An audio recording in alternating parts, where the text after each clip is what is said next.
Now Joseph was well built and handsome, and after a while his master's wife took notice of Joseph and said, "Come to bed with me." But he refused.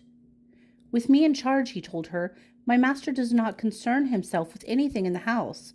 Everything he owns, he has entrusted to my care.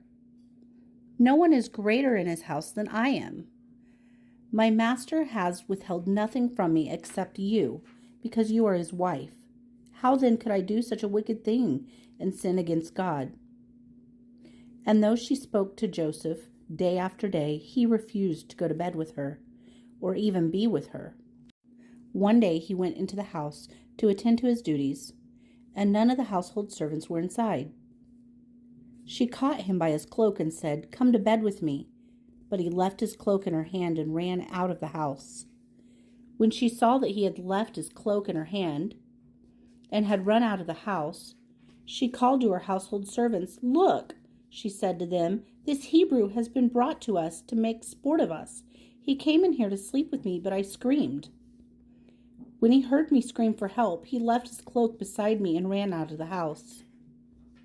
She kept his cloak beside her until his master came home. Then she told him this story: "That Hebrew slave you brought us came to me to make sport of me. But as soon as I screamed for help, he left his cloak beside me and ran out of the house." When his master heard the story his wife told him, saying, "This is how your slave treated me," he burned with anger. Joseph's master took him and put him in prison, the place where the king's prisoners were confined. But Joseph, while he was there in the prison, the Lord was with him. He showed kindness to him and granted him favor in the eyes of the prison warden. So the warden put Joseph in charge of all those held in the prison, and he was made responsible for all that was done there.